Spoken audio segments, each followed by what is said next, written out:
Let me tell you a tale about alien invaders in New York City. These aliens have superhuman hearing, and the moment any human makes even the tiniest sound, they're punished.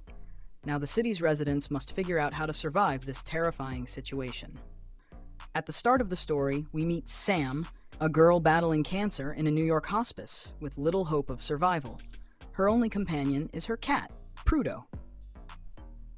One day, the hospice manager suggests Sam go out with the other patients for a mood boost. Sam agrees, but only if she gets to have a pizza.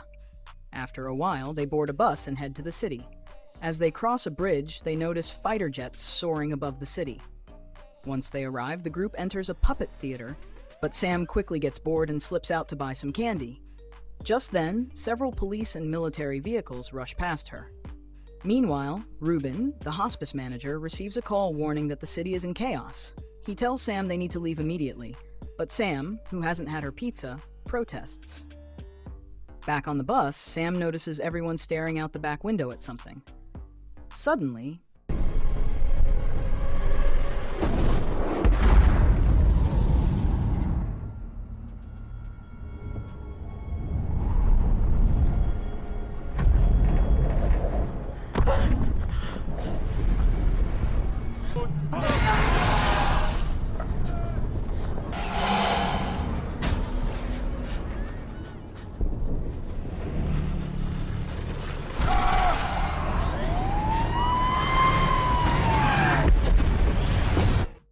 when Sam regains consciousness, a man named Henry tells her to stop coughing and be quiet because the aliens have taken over.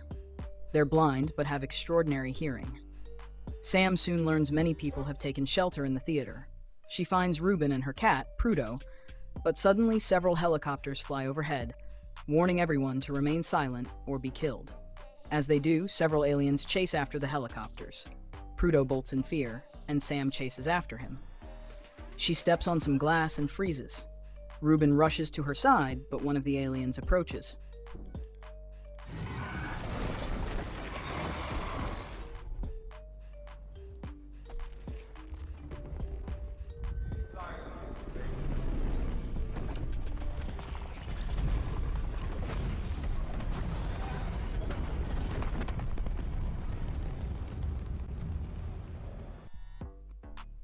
Sam comes to and realizes she's run out of her meds. She sees a woman communicating with the army via computer, where they warn the survivors to stay away from the bridges because they're going to blow them up. At that moment, a huge explosion erupts. Sam and the others rush to a rooftop, watching as the military destroys the bridges. Suddenly, a man appears and, seeing the chaos, says in disbelief, "This is bad! Where's the exit?" Henry quickly covers his mouth, but the man struggles, causing his own demise. A few hours later, Sam writes Ruben a note saying she's going out for pizza. But just then, a nearby generator starts up, and Ruben tries to turn it off but is killed by one of the aliens. Sam panics, covering her mouth to avoid screaming. The next morning, Sam and her cat venture outside. After seeing the destruction, she picks up some food from a store and sits by a fountain, trying to open a can of food for Prudo using the sound of water. Just then, she sees two kids hiding under the fountain.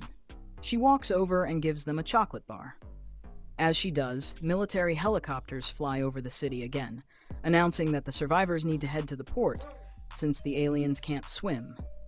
Sam takes the kids to a hiding spot to stay safe, but as everyone else heads to the port, Sam moves in the opposite direction. Suddenly, the loud noise attracts the aliens and chaos ensues. During the madness, Sam's cat escapes. After some time, Sam sits in an alley. Just then, a young man named Eric emerges from the water.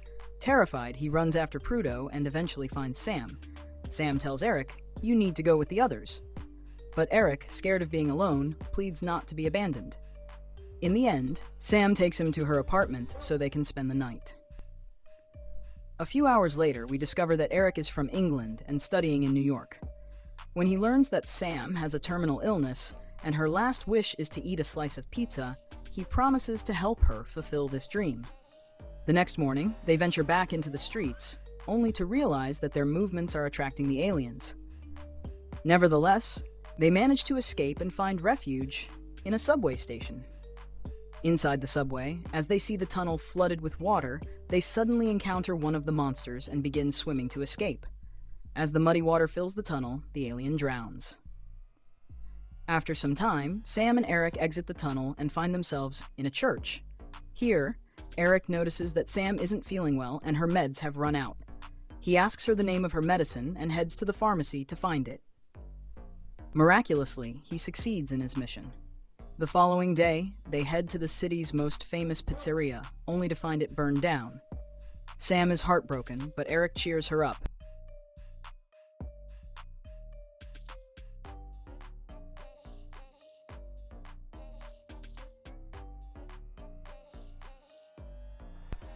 A few hours later, they spot a ship filled with survivors. Sam gives her jacket to Eric, and together they head to the harbor.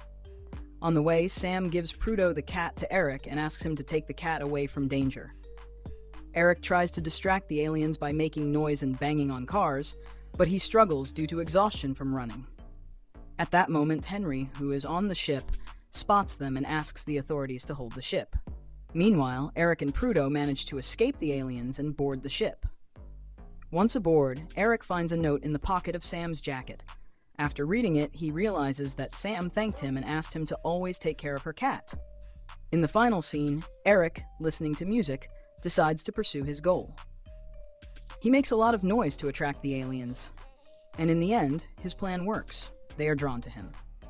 Finally, dear friends, I kindly ask you to subscribe to our channel and like the video.